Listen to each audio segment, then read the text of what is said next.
সর্ষে পোস্ত বাটা দিয়ে মাছের পাতুরি তো আমরা সকলেই খেয়ে থাকি, তবে এই রকম নতুনভাবে কুমড়ো পাতায় মাছের পাতুরি প্রথমবার খেলাম।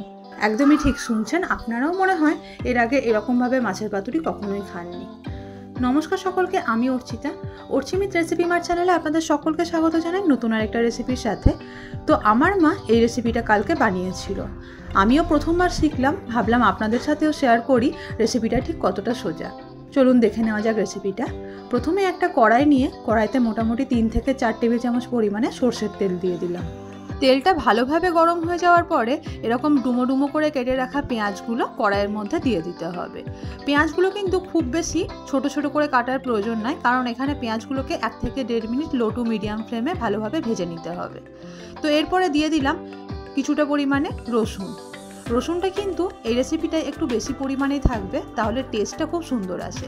তবে আপনারা যদি রসুনের গন্ধ খুব বেশি পছন্দ না করেন তো সেক্ষেত্রে কম পরিমাণে রসুন দিতে পারেন।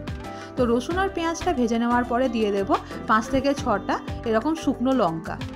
এই রেসিপিটায় কিন্তু কাঁচা লঙ্কা দিলে খুব একটা টেস্ট আসে না, তবে আপনারা শুকনো লঙ্কা যখন দেবেন আপনাদের ঝালের স্বাদ অনুসারে দেবেন। রসুন, লঙ্কা এবং পেঁয়াজটাকে খুব ভালোভাবে 1 থেকে 1.5 মিনিটের জন্য লো টু মিডিয়াম ফ্লেমে ভেজে নিতে হবে। যখন ভেজে নেওয়া হয়ে যাবে, এরকম হয়ে যাবে, তখন গ্যাসের ফ্লেমটা অফ করে মোটামুটি আধ ঘন্টার জন্য ঠান্ডা করে নিতে হবে। এবারে এই শুকনো লঙ্কাগুলোকে প্রথমে তেল থেকে তুলে নিয়ে এরকমভাবে বেটে নিতে হবে। যেহেতু আমরা এখানে খুব বেশি মিহি পেস্ট করব না, তাই মিক্সার গ্রাইন্ডারে এটা পেস্ট করিনি, শিলনোড়ায় বেটে নিয়েছি। তবে আপনারা চাইলে এটাকে মিক্সার গ্রাইন্ডারে হালকা করে পেস্ট করে নিতে পারেন, তবে কিন্তু যেমনটা বললাম স্মুথ পেস্ট হবে না, রাফ পেস্ট হবে এটা। আর একটা জিনিস কি জানেন তো, শিলনোড়ায় যদি কোনো মশলা বাটা হয় এবং সেই মশলাটা যদি রান্নায় ব্যবহার করা হয় তাহলে কিন্তু সেই রান্নার টেস্ট অনেক গুণেই বেড়ে যায়। আজকে যে রেসিপিটা আপনাকে দেখাচ্ছি এটা হচ্ছে আমার ঠাকুমার রেসিপি।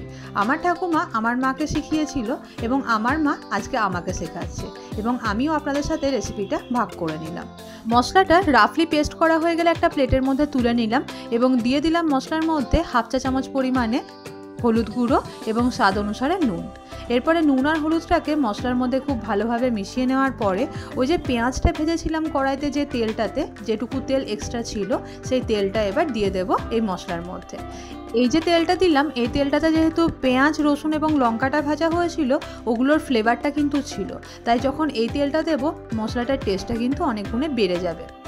তো আপনারা যখন পেঁয়াজগুলো ভাজবেন তেলটা একটু বেশি পরিমাণে দেবেন, যাতে ওই তেলটা মশলাতে দেওয়া যায়। এখানে নিয়ে নিয়েছি মাছগুলোকে এরকমভাবে ছোট ছোট করে কেটে নিয়েছি যাতে মশলাটা ভালোভাবে ঢুকে যায়। আর নুন আর হলুদ দিয়ে আগে থেকে ম্যারিনেট করে রেখেছিলাম। আর এখানে নিয়ে নিয়েছি কুমড়োর পাতাগুলোকে খুব ভালোভাবে ধুয়ে পরিষ্কার করে নিয়েছি। আর এই যে পাতার পিছনের দিকটা থাকে না, পিছনের দিকে যে শিরা উপশিরাগুলো রয়েছে, তো ওই শিরা উপশিরাগুলোকে ভালোভাবে ছাড়িয়ে নিয়েছি। পাতাগুলোতেই আজকে এই পাতুরিটা বানাবো। যেহেতু আমার বাড়ির কাছাকাছি লাউ পাতা ছিল না, সেই জন্য কুমড়োর পাতায় দেখিয়েছি। তবে আপনাদের কাছাকাছি যদি লাউ পাতা থেকে থাকে তাহলে কিন্তু লাউ পাতাতেই এই রেসিপিটা বানানোর চেষ্টা করবেন। লাউ পাতায় পাতুরি বানালে পাতুরির টেস্টটা কিন্তু খুব ভালো লাগে।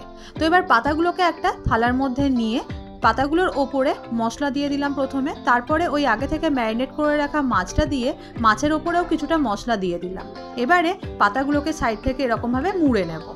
এই যে মাছের পাতুরি রেসিপিটা দেখিয়েছি, এটা কিন্তু যেমন একটা ইউনিক রেসিপি, সেরকম বানানোও কিন্তু খুব সোজা। তবে আমরা এখানে যেমন কুমড়ো পাতায় দেখিয়েছি, আপনারা লাউ পাতা বা কলা পাতার মধ্যেও বানাতে পারেন। তবে লাউ বা কুমড়ো পাতায় বানালে সুবিধা কি হয়, পাতাগুলো ফেলে দিতে হয় না, ভাতের সঙ্গে মাখিয়ে খেয়ে নেওয়া যায়।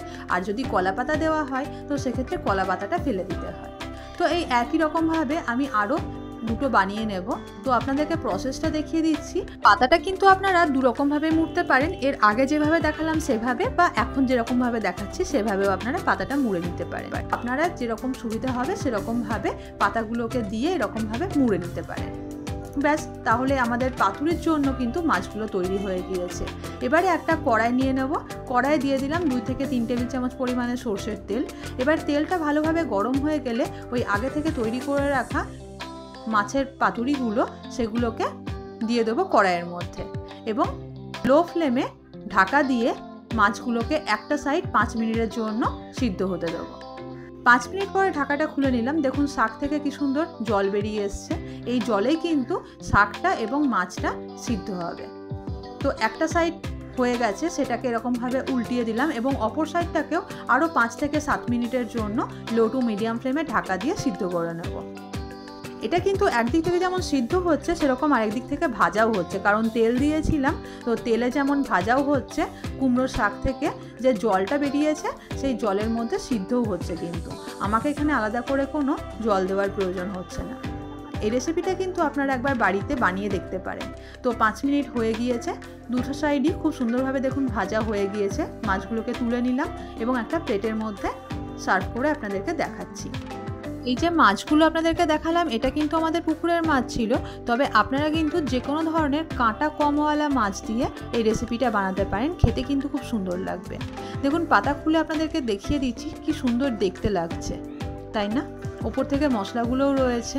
আর এদিকে দেখুন আরেকটা মাছের আপনাদেরকে দেখিয়ে দিচ্ছি কি সুন্দরভাবে দেখুন উঠে আসছে মাংসগুলো, খুব সুন্দরভাবে সিদ্ধও হয়ে গিয়েছে। এটা যেমন খুব কম সময়ে বানিয়ে নেওয়া যায়, খেতেও কিন্তু খুব সুস্বাদু হয়ে থাকে। তো আপনারা অবশ্যই বাড়িতে এই রেসিপিটা একবার ট্রাই করবেন, আর খেতে কেমন হয়েছিল কমেন্ট বক্সে লিখে জানাতে ভুলবেন না। মাছের পাতুরি একদম তৈরি হয়ে গিয়েছে, গরম ভাতের সাথে গরম গরম সার্ভ করুন। রেসিপিটা ভালো লাগলে অবশ্যই লাইক এবং শেয়ার করে দেবেন, আর নেক্সট কী রেসিপি আপনারা দেখতে চান সেটাও অবশ্যই কমেন্ট বক্সে লিখে দেবেন। ভালো থাকবেন, সুস্থ থাকবেন।